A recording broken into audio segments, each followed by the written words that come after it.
All right. So for the first half tonight, we're going to talk about the long-term decline of the Ottoman Empire. We haven't talked about them in a while. The last time we really discussed them in this class, they were kind of ascendant. They were conquering parts of Europe. They had established this gigantic empire. They were on the cutting edge of military technology with gunpowder armies. That really slows down in the late 1600s and reverses starting in the 1700s.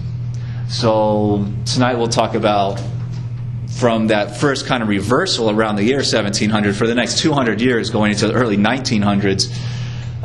It's really a pretty bad history of this government. And most historians argue that it's a result of their failure to adapt to the change in technology, especially coming out of Europe. And by the 1800s, that's the Industrial Revolution. So they'll be very slow to adapt, and they will put themselves behind the curve. And eventually they will be attacked and destroyed. There is no more Ottoman Empire today. So it will disappear after World War I. So some general ideas first about how the Ottoman government interacts with its people and some laws it's passing to try to kind of stay in power. And then we'll talk about a few different kind of case studies of the decline phase from their leadership, and then focusing on one individual area that they try to control, Egypt, and they eventually lose control over in the 1800s. And then how other groups start to kind of take this leadership of resistance to European colonization. So some general things, starting in really about 1600s and going on for hundreds of years, how the Ottoman state, the government, tries to interact, especially with outside groups. At first, they try to limit contact with their society with European countries. They don't like having European traders come through or move into the Ottoman Empire and buy property or something like that. Try to keep the Europeans out as much as they possibly can. They have to accept, though, Europeans moving through in the 1500s and even before that, 1400s, because the Europeans are largely moving through the Ottoman Empire to get to somewhere else, namely old Persia and India and China.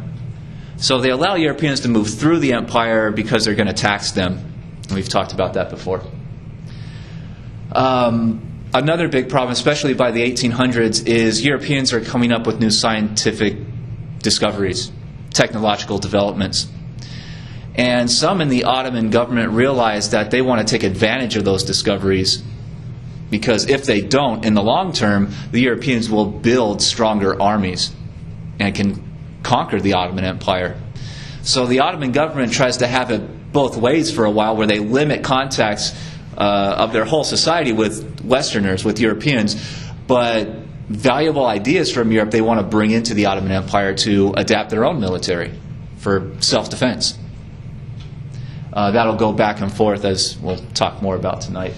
One of the big problems is that the major religious conservatives in the Ottoman Empire, they don't like these new Western developments. They want to stick with their old traditional ways, and they see their government as often a bunch of sellouts, that they have a religious mission to fulfill, and that if you bring in outside ideas, you're going to alter your society and destroy traditions and take your society away from its original kind of religious intent.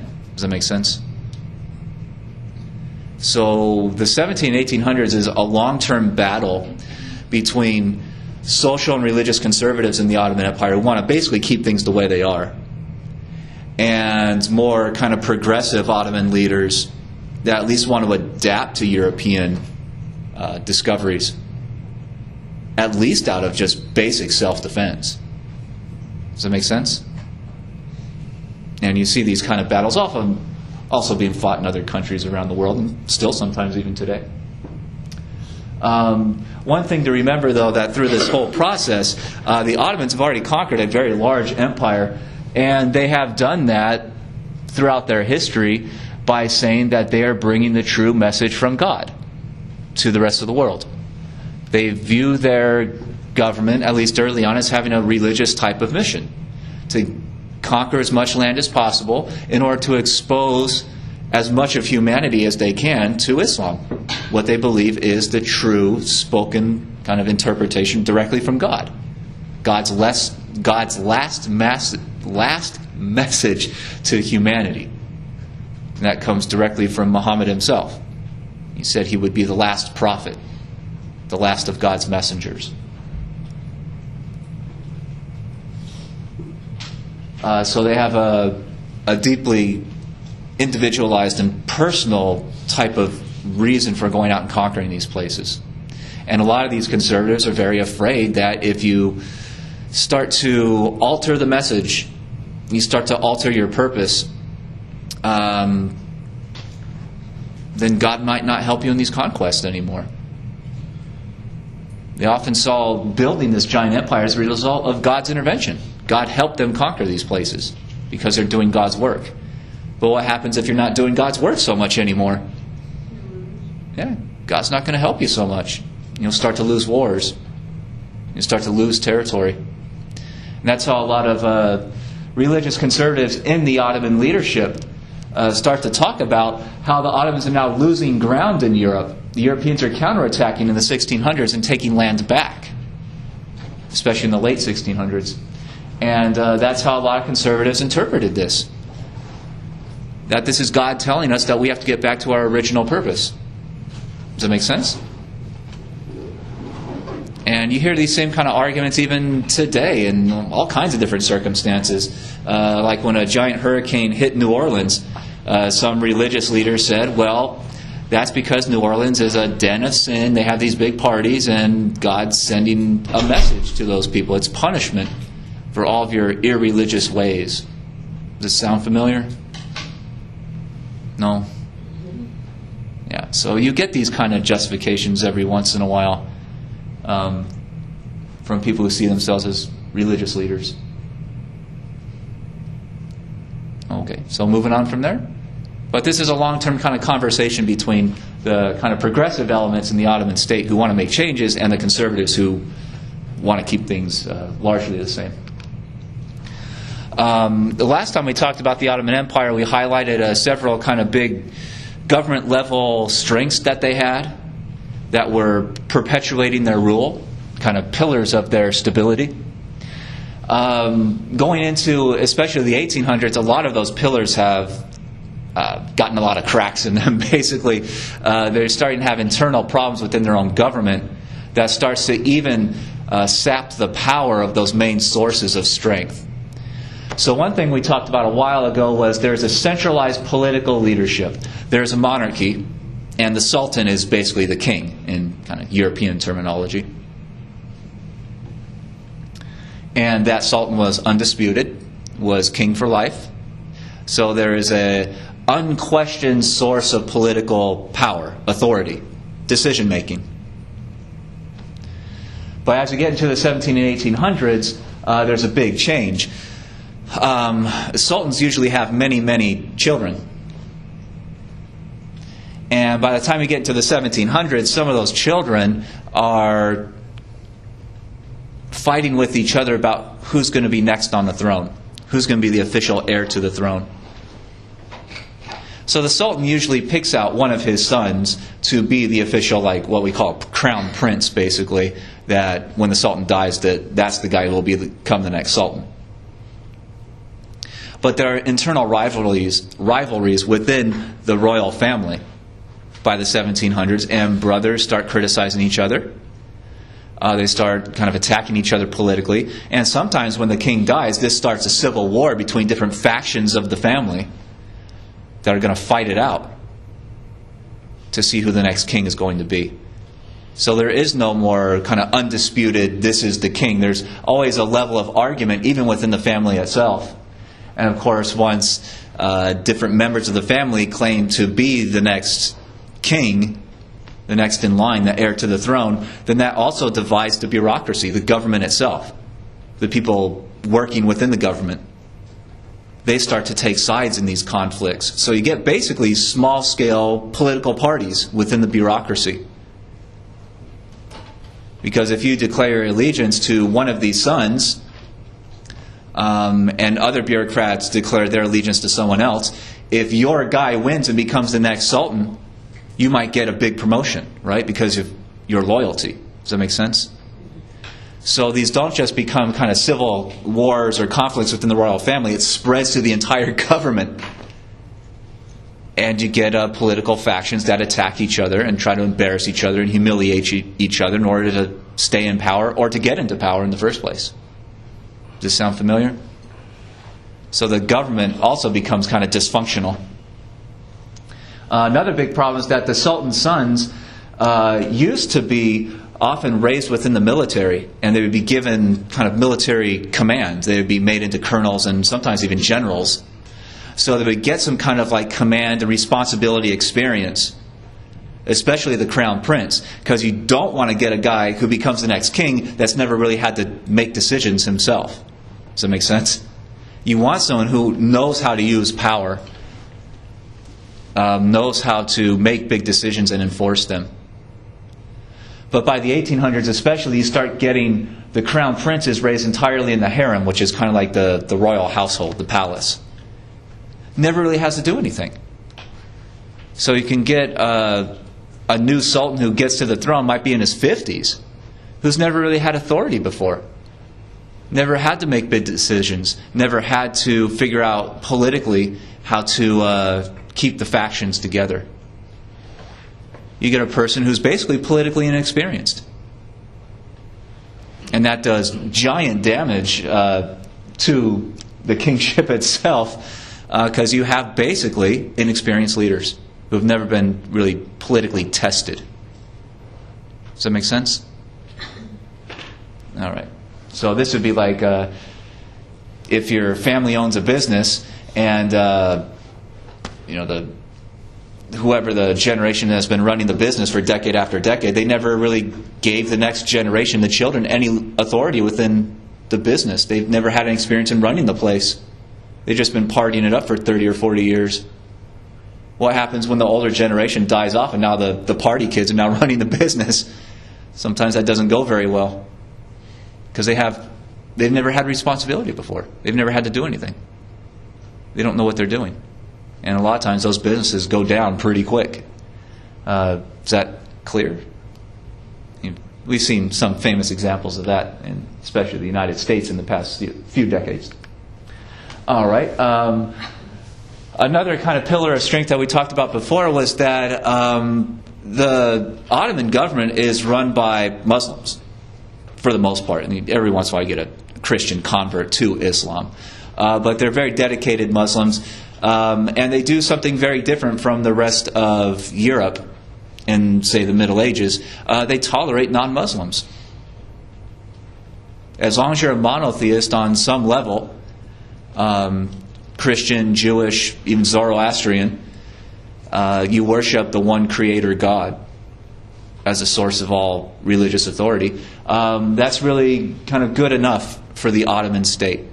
They do not persecute non-Muslims as long as they're monotheists. They will persecute polytheists, people who believe in all these gods of nature and the harvest and all kinds of stuff. But the Ottoman state for hundreds of years is very, very tolerant, far more tolerant than any kind of European government, because we've talked before about what Europeans are doing, these religious wars for hundreds of years. They're massacring each other just because one group is Protestant and the other is Catholic. You remember this? So the Ottoman state is very different. It's tolerant. It doesn't persecute its other monotheists. By the 1800s, though, that starts to kind of fall by the wayside. They won't fully persecute non-Muslims, but they will start increasing their tax rates. As religious conservatives start to kind of take over the government every once in a while in the Ottoman Empire, they will have a kind of worship of the way things are, of tradition, and they will try to shut down any kind of secular scientific study, even in their university systems, often. And that puts them into kind of scientific backwardness. at the exact moment where the Europeans are undergoing their scientific revolution and their enlightenment, where they're demanding society should be allowed to question things. If you read that essay from Immanuel Kant, dare to know, dare to question, think for yourself. In a lot of ways, the exact opposite is happening in the Ottoman Empire at the same time. The questions are being shut down because people are called heretics, non-believers, and some people are jailed for it. So basically, the scientific revolution does not so much hit the Ottoman Empire, or at least not until the 1800s. So they're about 200 years behind a lot of European developments. And that will have a result for technology and industrialization. And the Ottoman state, the military, is severely weakened. They'll still be fighting with like 1500s type of weapons, even in the 1800s. They're 300 years behind. And eventually they'll be conquered because of it. Well, they won't be conquered. They'll lose the big war that will eviscerate their empire. And a third one we talked about in, say, the 1500s, they were at the height of military developments. They were ahead of gunpowder technology in relation to Europe. The Ottomans had the most advanced military in the world in the 1500s. And that's why they're conquering so much land so quickly, even in Europe, in southeastern Europe. The European kingdoms couldn't fight back.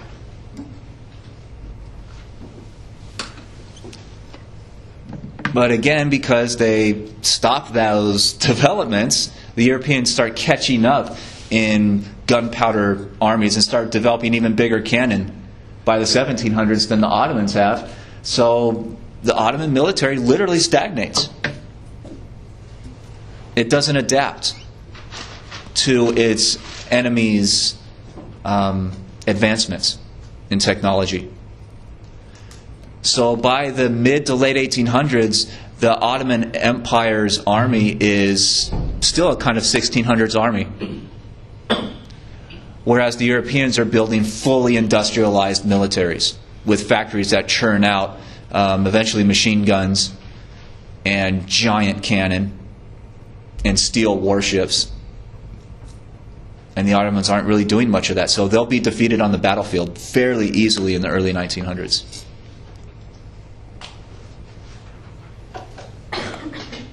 Does that make sense? All right. And last one that we talked about a few weeks ago is, yeah, question?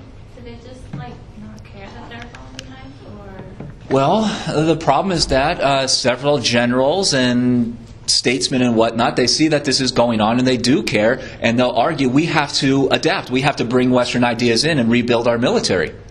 But the problem is there's a lot of conservatives in the government who say, no, that's getting away from God's purpose. If we bring in European ideas, we're getting away from Islam. So that argument goes on for decades. So sometimes they'll start some reforms, but it gets shut down. So it's never fully implemented. And we saw what happened last time we met with China. They never really got going on the innovations. And they got conquered. They don't even run their own territory anymore eventually. They get almost completely colonized. So it's the same kind of problem in the Ottoman Empire eventually. Does that answer your question? Yeah. One of the last ones we talked about a few weeks ago was this very efficient government. The Ottoman state in the 1500s, 1400s, 1500s, and largely the 1600s, is very good at its job. It's very good at building bridges, literally, and roads, and especially at taxation. The Ottoman state is really good at getting money out of its own population, and also these European travelers that are moving through the area. They probably have the most efficient tax collection system in the world, in the 1500s at least. So they're getting a lot of money, and they're using it to build up their military and do many other things. But by the 1700s, you have these political factions within the government. Basically political parties that become more interested in their parties gaining power than they are in running the government well. So they do all kinds of corrupt things. They take bribes. They sell offices. If you want to become like head tax collector of a certain city, you'll have to pay a bribe to the party that has the authority to appoint that office to you. Does that make sense? And why do the parties do that? Why do they take bribes? Why do they sell offices? So they have a say? Well, not just have a say, but so they can keep their say. If they raise money, they can use that money to keep power. Their whole political system, their bureaucracy is corrupted. And if you're selling offices, you don't really often care if the person that's giving you the money can do that job well, right? Does that make sense? So if someone wants to be head bridge builder of whatever area, whatever province, they might come from a wealthy family. They just want the job. They want the honor of having the position. But if they don't really know what they're doing, guess what's going to start happening to those bridges? They're going to collapse. Because the head decision maker has no training in it. So corruption destroys not just efficiency, but the just basic good functioning of government. Government becomes dysfunctional. And a lot of times the government can't even make big decisions anymore because they got so many factions arguing amongst themselves. Does this sound familiar? Yeah, we have this in the U.S. government today, where the political parties care more about getting into power than actually running the place. And when they get into power, they don't run the place very well because they just want to win the next election. They seem almost incapable of making good decisions. So corruption is just a major part that just destroys their government efficiency. Another big problem is that their tax base collapses. A huge amount of their revenue is coming from these European travelers that are moving through the empire in the 1400s, trying to get to India and China and Persia. But guess what happens in the late 1400s? Europeans stop going through the Ottoman Empire. They find sea routes. They can travel through the oceans now to get around Africa and go to the Americas to find what they're looking for. They don't have to travel through the Ottoman state or the empire. So if they're not traveling through the empire, that means they're not paying taxes to the empire anymore. Their revenue collapses. Does that make sense? So they've got major financial problems going on for centuries, and they're so corrupt they can't solve their own financial difficulties. And that should also sound fairly familiar. If you lose your tax base and you can't figure out, or you refuse to figure out, or incapable of figuring out how to gain more tax revenue, then you put yourself in a really, really bad position for the long term. So that's something that you might want to be thinking about these days. Does all this make sense? So, some politicians might talk about making big changes, but they can really never implement it, at least for the long term. They might get some laws passed that make some kind of changes for 2, 3, 4, 5 years.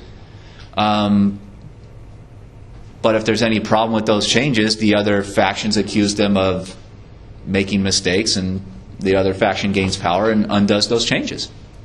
And it just goes back and forth, back and forth, back and forth for centuries. Does that make sense? All right, so by the 1800s, the Ottoman Empire is known as like the weakest empire around Europe. It's called often the sick man of Europe. That the Ottoman state is seen as basically dying in the 1800s and ripe for conquest. So a lot of the European countries look at the Ottoman Empire as a place that someday we're just going to conquer outright and just take over all that land. So Europeans start looking at the Ottoman areas as a place to colonize. Does that make sense? All right. And you can see this happening even in the 1800s.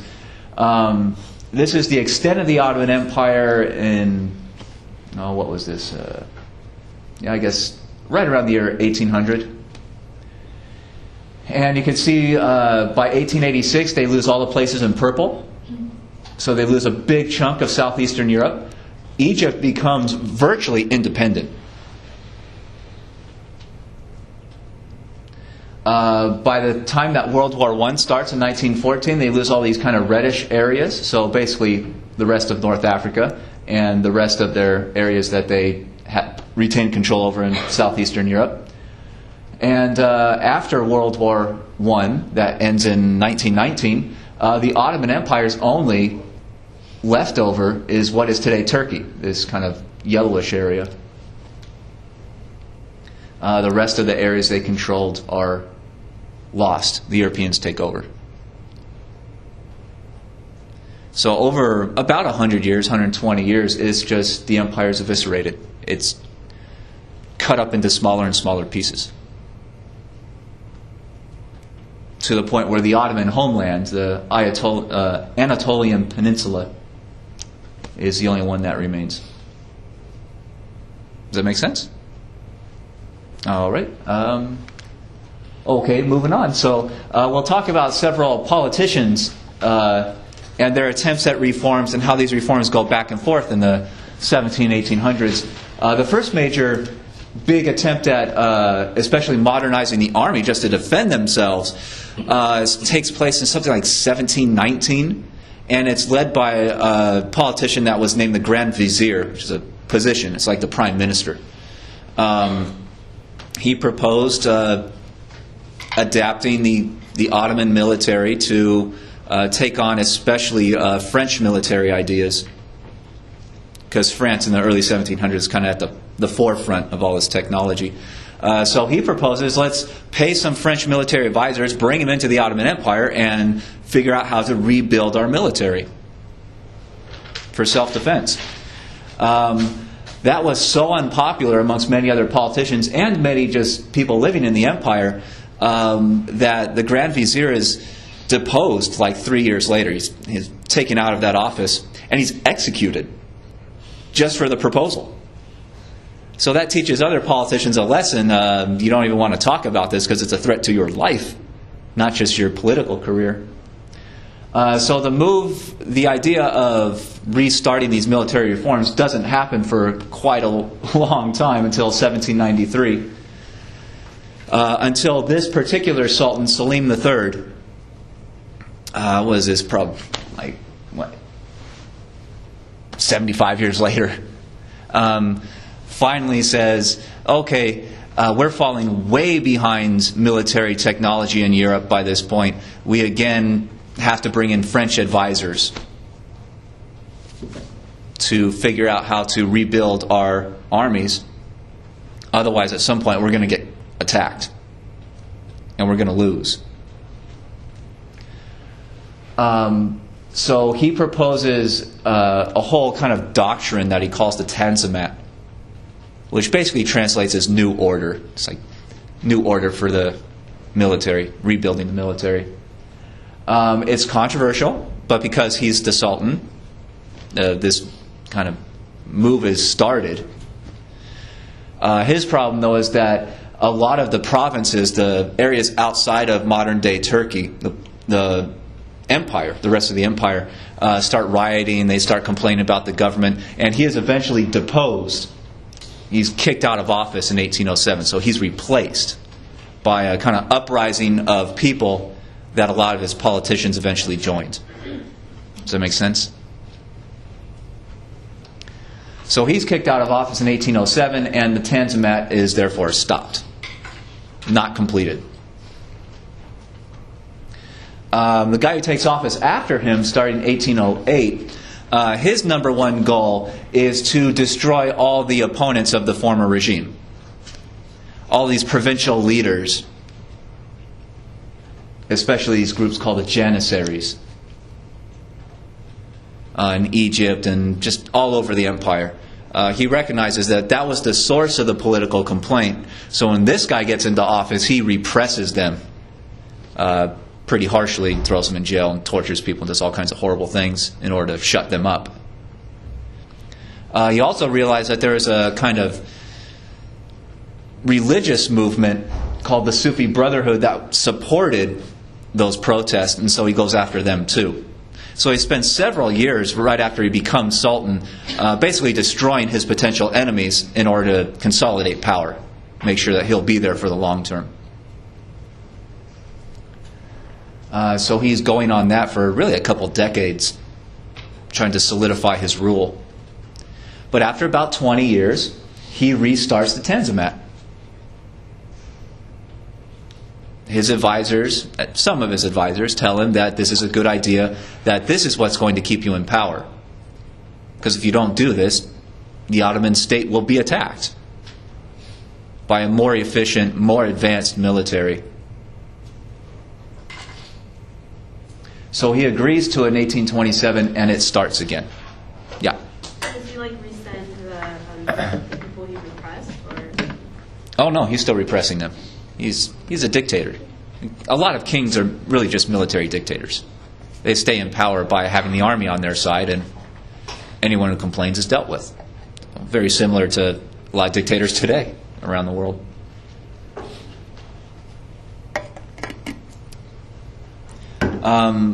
But he restarts in 1827, so it's going and going and going. There's some successes, but it's not complete by the time he dies in 39. So he dies, and another guy gets to the throne, becomes the next sultan, and this sultan, Abdul Majid, is really probably the most progressive that the Ottomans ever have. He has read the Enlightenment text from Europe. He's read a lot of the scientific stuff. He understands it. So he's kind of university educated on the European level. And he wants to bring the Enlightenment to Europe, or the European Enlightenment from the 1700s. He wants to get it into the Ottoman Empire. So he gets into power in 1839, and that same year he announces a major legal change called this Rose Chamber Rescript, which basically destroys feudalism. It eliminates serfdom and makes all people into equal citizens. So this is something that the French Revolution attempted and kind of went back and forth on for many years. So he is talking about basically civil rights, full equality of all people, no matter how rich and how poor. This is a gigantic legal change. And the citizens are no longer tied to the land. They can go wherever they want and seek out whatever jobs they want. So this is a very, very kind of, for the Ottoman state at that time, a very kind of radical leftist change. He talks about creating a constitution. He talks about full legal equality, that the police and his own government will not just arrest people for speaking out against the government anymore, that they'll have freedom of speech. So this is a gigantic change in a very short period of time. And it inspires more progressive elements in Ottoman society to become vocal.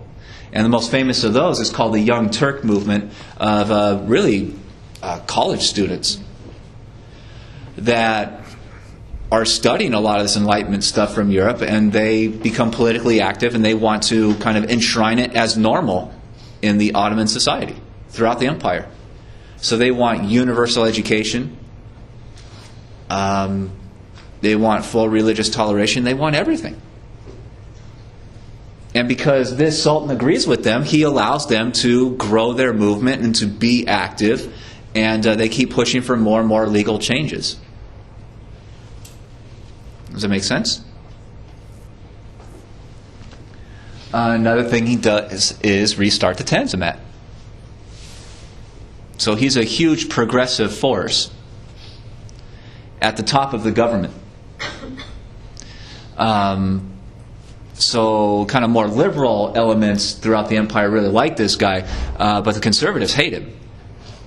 They think that he's altering all traditions, if not just entirely throwing them out, and they're very opposed to his rule.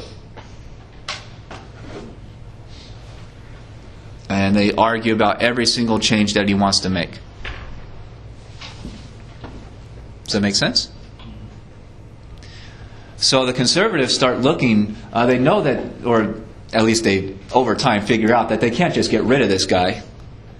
He grows old and dies. But as he's getting older, conservatives start looking for members of the royal family that are against all these ideas and try to promote them to be the next sultan.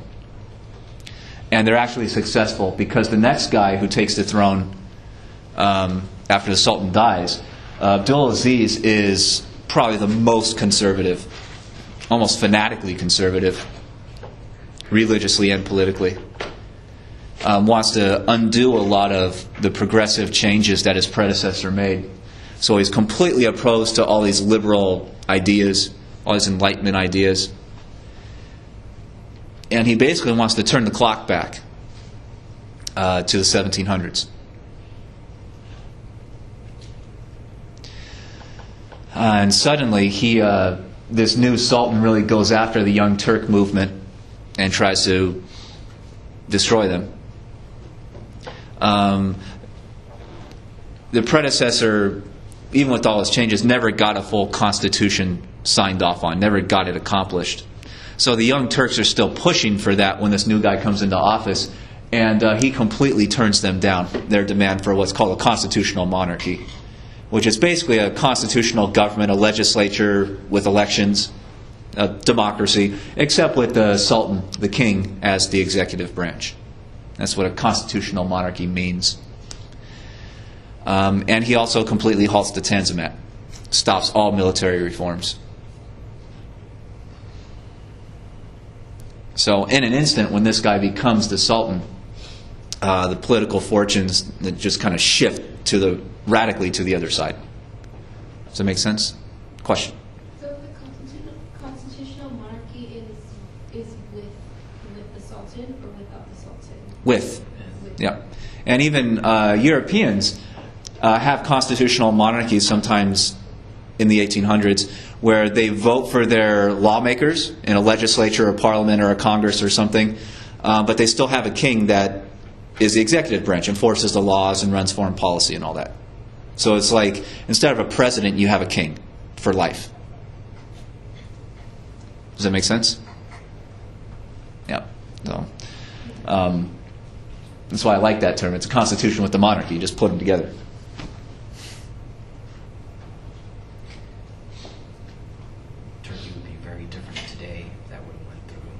Yep, absolutely. But that's that's some of the big what if types questions.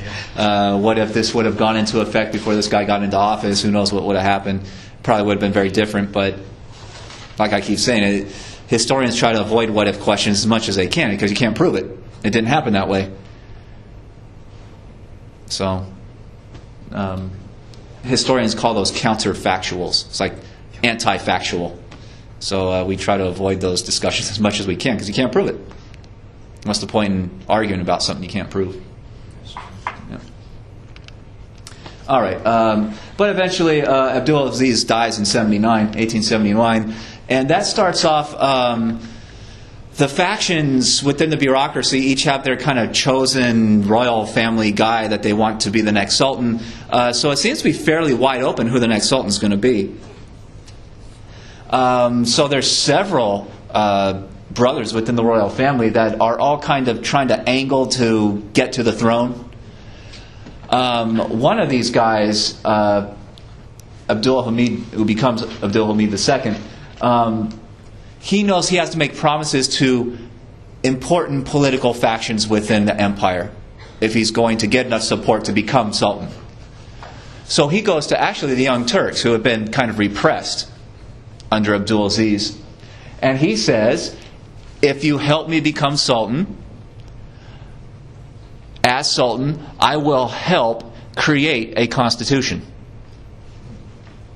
and enshrine all these kind of political freedoms in the constitution and give you elections and a representative government, a constitutional monarchy. And the Young Turks and other kind of progressives and liberals and whatnot, they love this idea, so he's like their great hero. And they support him, and he gets to the throne. He becomes sultan. The constitution is written. He signs off on it, so it's like the legal basis of this government. But very quickly, he dismisses the parliament right after the elections, sends them home, sends, "I'll make the laws myself," and then he suspends the Constitution itself. Throws it out the window and declares what a lot of dictators do. They say, "We have a political emergency in this country, so the government has to start arresting people and run this investigation to break the people that are trying to overthrow the government," or something. And uses that as the excuse to basically trash can the whole Constitution. He suspends it indefinitely. So he makes all these promises, but once he gets into power, he attacks even his former allies in order to make himself into dictator, basically. And he does it. He had also promised to restart the Tanzimat, so he got that going for a year or two, and then he stopped it because he thought that any of these liberal ideas were a threat to his own position. And he makes several other big mistakes in his time on the throne. Probably the biggest one is to sign an alliance with Germany and Austria-Hungary to especially oppose Russia in the Ottoman area. Show a map real quick. So this is the Ottoman Empire kind of as it still exists. Russia is just to the north. And Russia is always threatening to invade and take over Ottoman territory. So this guy signs an alliance with Austria-Hungary and with Germany in case war breaks out. So by signing this alliance, this will drag the Ottoman government into World War I. Yeah. Again, you say he signed the alliance with who? With Germany, which is kind of up there, and Austria.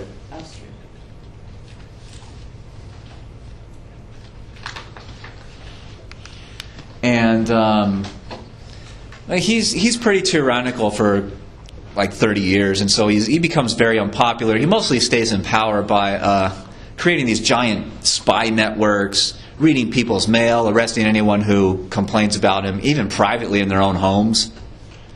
So anyone that his government gets word that they're unhappy and they're talking about getting together and starting some kind of revolt against him or something, or even anyone who just complains about what he's doing, he has them arrested, sometimes put in jail for years and years and years with no charges.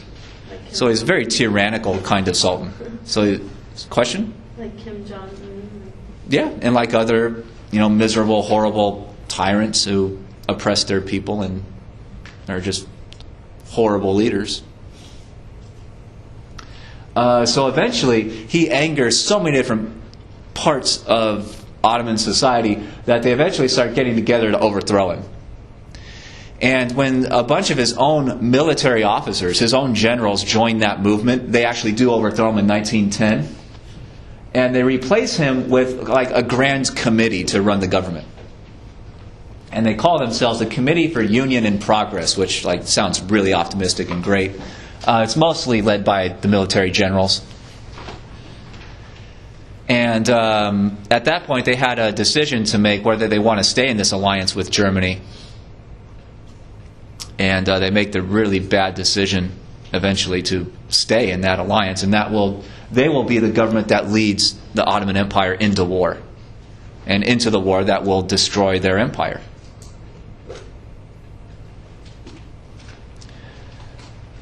So you can see just with this kind of short, just focus on who the Sultan is, how the political fortunes are shifting back and forth between kind of liberals and conservatives, between starting the military reforms and stopping them. Does that make sense? That's what I'm trying to highlight here with just talking about these individual sultans and what their policies are. Good with that? Questions at all? Nope. Okay. I guess moving on. This last part we'll talk about several different kind of groups that complain about the Ottoman state and talk about maybe getting rid of it, but at least starting some kind of like unified Arab movement to defend their territory, especially against European invasions in the 1900s. The first one of those is really Egypt. So Egypt's history in the 1800s is really interesting. Egypt was a part of the Ottoman Empire in the 1700s. It was just a province, like one state in the United States. The Egyptians, historically, they've been conquered by one empire after another for thousands of years by this point, for like 2,000 years, ever since Greece and Rome. And the Egyptians are really famous because, at least historically, because no matter what empire conquers them, they very often start revolts. They go into revolution because they have a memory of ancient Egypt and building pyramids and doing all these great things when they just ran themselves. So they systematically start revolutions against their conquerors. And they've been doing that against the Ottomans every once in a while. They're finally successful in the 1790s and early 1800s because this is when Napoleon is also in Europe.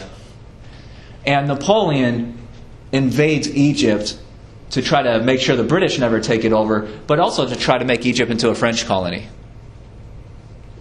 So Napoleon makes promises to the Egyptians, I'll help you get rid of the British and the Ottomans. He fails at that. But it's an open question after Napoleon is defeated, who's going to run Egypt?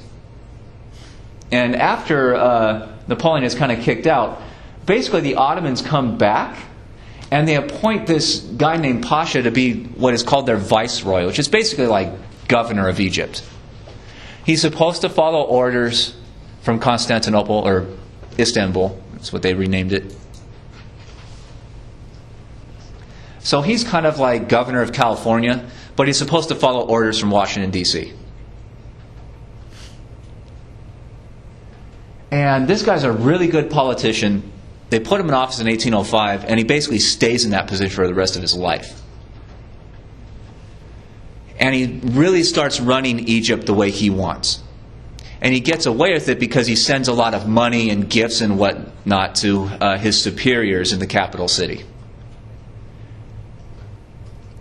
And the message is, really, I'm running this place so well, it's so profitable,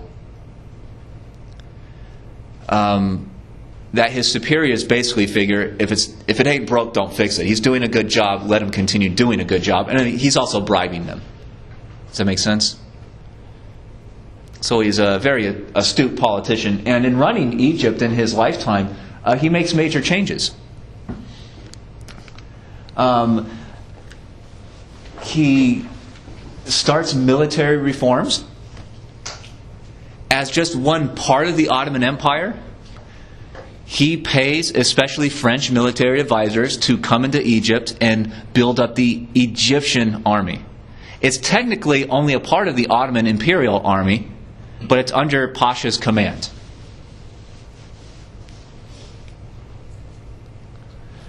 And he realizes, going into the 1800s, as the decades go on, that Britain and France and these other places are building factories to mass produce weapons and other things. So Pasha also pays European advisors to come into Egypt to build a factory system, to start the Industrial Revolution in Egypt. And at first, at least, they're largely focused on building factories that will mass produce guns and bullets and cannons, all that kind of military hardware to win wars.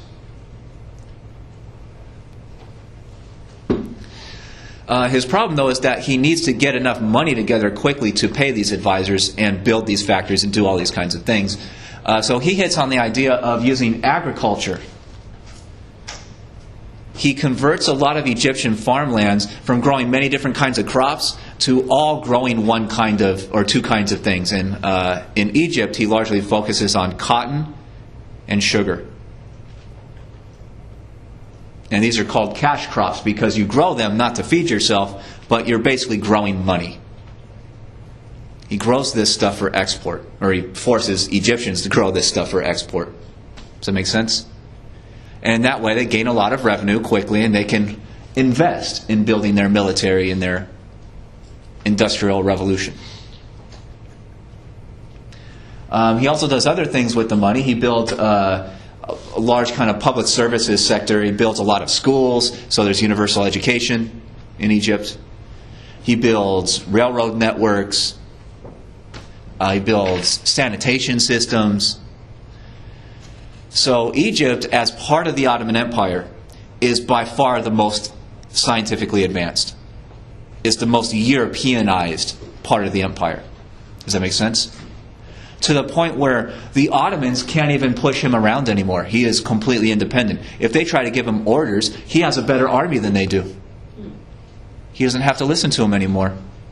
So over time, he basically breaks Egypt away and makes it into an independent country and really makes himself into king of Egypt.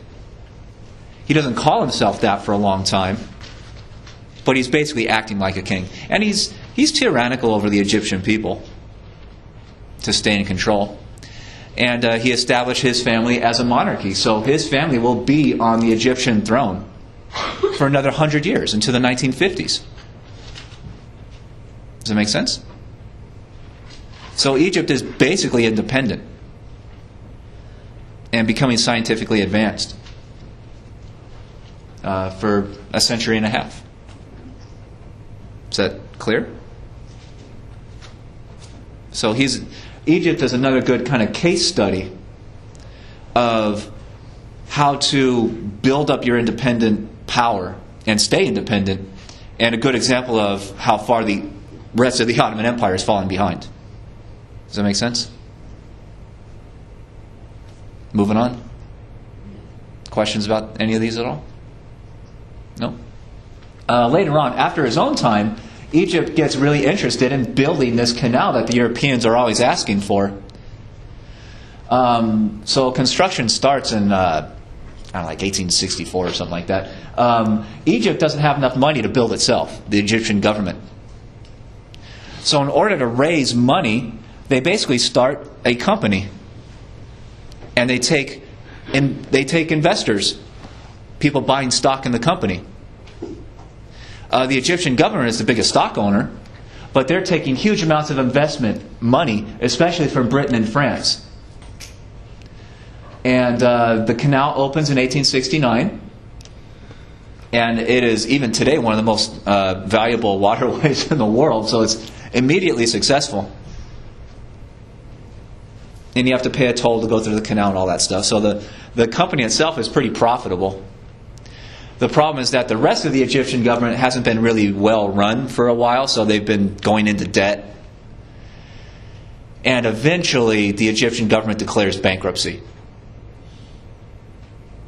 And the British and French investors force the Egyptian government to put its shares in the canal up for sale. So you get a British and French kind of combined economic takeover of the canal. They buy up all the shares. Mostly British, but the French are doing it too. I have a question. Yeah. So all of Egypt wasn't under the same control, or what? Yeah, it's all under the same government. So then how is like one part of Egypt not doing as like equally well as the other part? Because they set up basically a holding company over the canal. It's not the government. The government is the biggest stock owner in the company, but the company still has its own executives, right? Just running that business. Does that make sense? Whereas the Egyptian government is running all the schools and the roads and everything. And they've done that badly for a couple decades, and they have to declare bankruptcy. So if you've ever heard of or done this yourself, when you declare bankruptcy, basically bankers come to you and say, well, you have all these debts. What do you have of value that you can sell to raise money to pay off your debts? And the most valuable thing the Egyptian government had was majority stake in the company that ran the canal. Does that make sense? Yeah, I guess I just don't understand how like Pasha like let this happen, I guess. Well, he's dead by now. He's dead before they even start building the canal. So it's his inheritors that don't really run the place as well. Does that make sense? Yeah. Yeah. I have a question. Yeah. British just took over the canal, or Egypt itself? Like, Well, they start with the canal, and then the British and French governments, especially the British, become, like we talked about last time, really paranoid that a lot of Egyptian people don't like that this is a foreign company that owns the canal now, right? So they become paranoid that the Egyptian people are going to rise up and just kind of like occupy the canal and force all the foreigners out and just take it back. So the British become obsessed with the idea of how can we control the Egyptian population to stop them from doing that. And that's where they come up with the idea of we have to control the Egyptian government. And that's when they launch invasions of Egypt. This is where they bomb Alexandria, like we talked about last time. They attack with a superior army. And they destroy the Egyptian army for the most part. Like, the Egyptian army is better than the Ottoman army, but it's definitely not better than the British. The British have the most powerful army.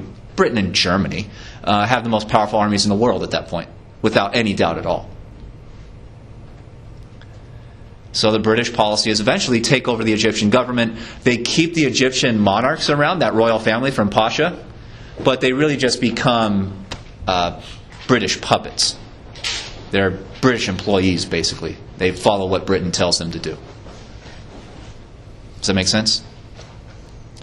And from there, as we talked about before, the British become obsessed with, well, controlling the government isn't good enough, so they try to control the Nile River, and they start building dams to control the water supply, to control the population, and then they start launching invasions further and further south to gain control over the whole Nile River system.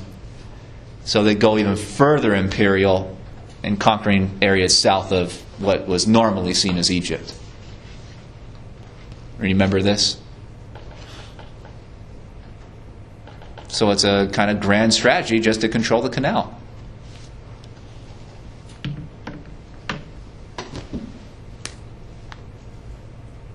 Does that make sense? Does that answer your question? No. Other questions? Is this after they take over Africa? Or Well, this is part of the process of conquering most of Africa. So at this time, they've also gone into South Africa. They're kicking out the Boers. So they're doing this kind of stuff all over the world.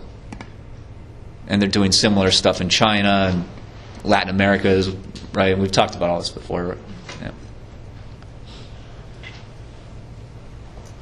Yeah. The British Empire in the late 1800s spans the world. The saying is that the sun never sets on the British Empire, which means they own so much land all over the globe that it is daytime somewhere in the British Empire all the time. So that was their big kind of prideful statement. Other questions? Nope. Yeah. How do they manage to control so many, places? Well, number one, they have one of the best armies in the world. They have by far the biggest navy in the world, without any doubt at all. It's like, 5 times bigger than their closest competitor. So they have all these warships, and they keep them stationed all around the world. They don't keep them all in Britain.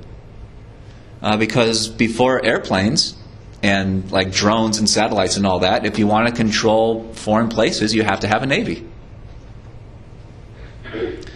And they're also making a lot of money off of all these colonies through all this oppression. They're sucking resources out of India, China, Africa, the Caribbean, South America. They're doing this constantly. And they're taking those resources and bringing them into Britain itself, wherever it is up there, its little island. And that's where the British factories are. And they say that Britain is the workshop of the world. That's where you bring all the materials to, the raw materials. You put them in factories and you make goods. You make products out of them. And they sell those everywhere. So it's a very profitable system. And that's why they did it. They're in it for money. And their companies are making a lot of money. The British government taxes those companies. The British government has tons of revenue to keep reinvesting in more warships, more colonies, and it's a self-perpetuating cycle. Does that make sense? Yeah. Colonization is big business.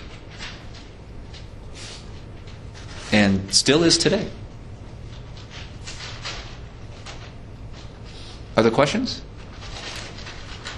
Nope. Moving on from here? Yep. Okay. Now we'll talk about some kind of ideas of resistance to the West, to Europe. Egypt is obviously one attempted example at that. Egypt is modernized in the 1800s, but they eventually lose their war against the British.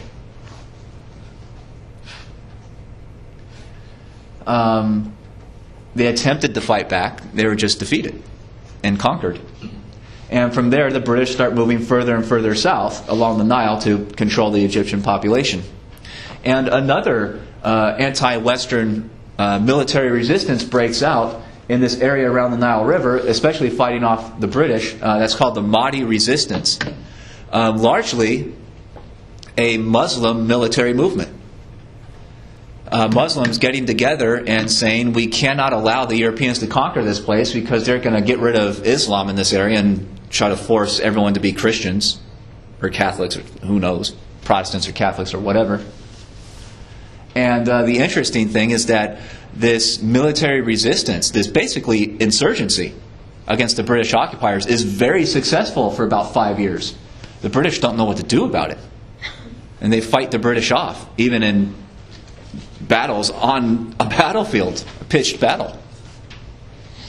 So they're in a shooting war against the British, trying to kick them out. And it's not until the British start sending in massive amounts of reinforcements under Kitchener in the late 1880s that they eventually they defeat the Mahdi resistance. So Mahdi means, the chosen one. So the leader of this movement, Muhammad Ahmad, basically said that he's like God's new messenger, and God's given him this mission to kick the Europeans out of all Muslim areas. That was his message. And he had a lot of followers, very dedicated followers, and they fought very bravely and very effectively for a few years until they're just overcome in numbers and bullets, basically. So that's one source of anti-Western resistance in the late 1800s. Another happens in present-day Iran, which by that time is known as the Safavid Empire. The Safavid, they were one government. They're overthrown by a group calling themselves the Kahar dynasty, the Kaharis. So they're basically running modern-day Iran as their own just government, their own empire. The Kaharis in the 1800s want to industrialize. They want to start building factories. They don't have money to do it. So they decide, very similar thing that the Egyptians did, they decide to make cash crops. And the crop they hit on is tobacco. Because tobacco's smoking's a big fashionable thing in Europe at that time. So tobacco is really expensive. So the Kahari government decides to sell a monopoly, a tobacco trade monopoly, to a British company. So this British company comes into their empire in large numbers to buy tobacco as much as they can get their hands on. This outrages one guy, Al-Afghani, who goes public in the Safavid Empire, goes to the people and says, your government sold you out. We're trying to be good Muslims, and your government is only interested in making money, and now they're bringing in Western Christians. And he says, this is going to destroy all your traditions. It's going to distract people from their mission in Islam, which is to have a personal relationship with God. It's going to corrupt our society. So he starts talking about building an anti-British resistance and also trying to overthrow the Kaharis themselves. So it's a kind of nationalistic, religious revolution. Doesn't succeed. He is defeated and sent into exile, so he's kicked out of the place. But this one shows you that if you combine religious motivation with a kind of nationalism, keeping the foreigners out, keeping the Europeans out, that can become a very powerful movement very quickly. Does it make sense? So that will be a lesson to other anti-Western leaders. Another one becomes known as Wahhabism after its kind of theoretical leader, al-Wahhab. So this is a new kind of strand, a new movement within Islam, largely within Sunni communities. And this one becomes extremely conservative, almost fanatically conservative, talking about tradition. And it becomes what we today call fundamentalist, which means that the holy book, the Quran, should be the source of governments and laws and just how people all behave in society. So it's a religious fundamentalist movement that also talks about, there's very few passages in the Quran that talks about justifiable violence against non-believers. So the Wahhabist movement will talk about what they call jihad, which they will translate as basically anyone who disagrees with us should be attacked and destroyed. So this becomes a very violent movement in order to force Muslims to all adhere to their view of what Islam should be. And it's very, very rigid.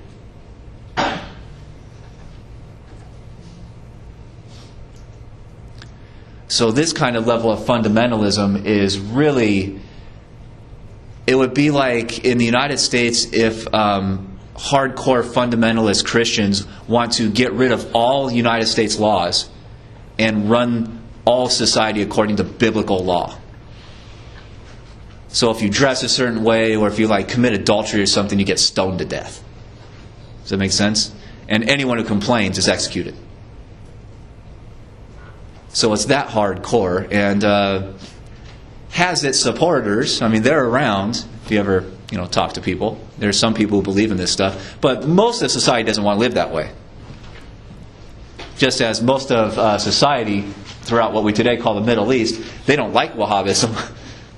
They think it's a dangerous, kind of crazy fringe movement that's way out there. But when the Wahhabists combine this interpretation of Islam with also keeping the Europeans out, basically kicking the British colonizers out of Egypt, allowing Muslims to run their own territories again, it becomes a little more popular. Because there's a lot of Egyptians who hate the British and will look for any possible movement to kick the British out and take back their country. Does that make sense? They may not agree with all the religious side of Wahhabism, but they agree with at least the political goal of gaining independence again. Does that make sense? So Wahhabism is obviously still out there. This is something that bin Laden and his followers eventually adhere to. And the only really good contribution that the Islamic State has made in our own time is to show us what this would actually look like if it gains power over any amount of territory. I mean, it's pretty brutal, horrible stuff against anyone who disagrees. Does that make sense? So Wahhabists often talk about building what they call a caliphate, which is basically a theocracy. And before ISIS, or ISIL, or whatever the media is calling it these days, before the Islamic State ever came along, it was really hard to explain to students what that could mean. And now it's really easy. So that's their great contribution to the world. They've given us an example of their brutality, if you've been reading the news at all. No? No? You can look them up. They even put videos on YouTube and stuff. They're out there. So that's a very conservative, radical, fundamentalist type movement. I'm not joking, they really do. You can watch them. Yeah. If you watch them, the government will probably start watching you, but you take those kind of risks. Take those kind of risks, right? It's true, it's a choice, right? You can look at this stuff and wonder why the FBI is following you around all of a sudden. It happens. It's a choice. So there's this very conservative fundamentalist kind of side of religion all around the Middle East. And then there's another side to this debate amongst Muslims. Many Muslims say this fundamentalist side is not going to work because their major problem is that the same problem that the Ottoman Empire is having. It's become too conservative. It's become almost anti-science. They don't want to participate in technology anymore, and it's harming the Ottoman state, its ability to defend itself. So a lot of other Muslims all around the region start saying that Wahhabism that's going to take us to a place that is not going to be successful. So another group gets going, calling themselves the Salafi movement, which basically says, well, we should look back at history and figure out when was the Ottoman Empire most powerful and what made it most powerful. When was it strongest? When was it successful? And we should go back to what they were doing back then. So the Salafists say, well, the Ottoman Empire was most successful in around the year 1500. Why? Because they've taken in the technology from the West. They are at the forefront of learning scientific and technological developments. They were open to people from other cultures traveling through the empire. They did not persecute other religions. So the Salafists say this Wahhabism is just like blind obedience to this one religious movement. No questioning at all. No thinking for yourself. Just adhere to their ideas or else. The Salafists say we should go back to a few hundred years ago and do what they did when they were successful, which is really kind of more international, more freedom-oriented, more experimenting, more innovation. Does that make sense? And the Salafists are still around today, and so are the Wahhabists. And they continue arguing against each other and often just fighting against each other. So you can see this even impacting modern-day politics in places like Egypt or Saudi Arabia or Syria or Iraq, and you name many different countries today that you can just watch this going on if you pay attention to the news. Does that make sense? Questions about those at all? No? Last one to go through is called the Pan-Arab movement. This one is almost entirely secular. Doesn't care about religious differences much at all. Their big plan, their big idea is to create one unified Arab government. One government to control all Arab areas. Being Arab is an ethnic distinction. It's not a religious distinction. So their big calling card, their big statement is they want kind of an Arab superstate that would go from Egypt into the Arabian Peninsula and all the way into what is today Iraq and getting close to what is today Iran. Iranians are not Arabs. They're Persian. And they want to build that one big government to defend themselves against Western intrusion. Does that make sense? On the surface of it, you would think that they'd be very supportive of the Ottoman government because that used to control all these areas. That could have been their super state. But they don't like the Ottoman government because the Ottoman government doesn't like them. The Ottoman government thinks if this Pan-Arab movement ever succeeds, they're going to become the center of power and they're just going to knock the Ottomans out. So the Ottoman leaders see this as a threat to them. Does that make sense? A rival. So there's a lot of kind of, not really fighting, but arguing back and forth between these Pan-Arab thinkers and the Ottoman leaders. And the Europeans are also very opposed to this Pan-Arab movement. And why is that? Another competing power. Yeah. If they build up power, they will be able to defend themselves. And the Europeans won't be able to colonize them. So Europeans, like the British and French and on, they don't want to support this Pan-Arab movement at all. Just like they want to keep the Chinese divided and fighting against each other. It's an old imperial strategy. It's called divide and conquer. Convince your enemies to fight them amongst themselves, and they're easy to conquer. Does that make sense? All right, so the Pan-Arab movement is kind of a dream scenario. There's people writing books and making speeches and whatnot about it, but it never, at least at this point, never really gets off the ground. Those ideas will come back in the mid-1900s. So we'll return to this idea later on.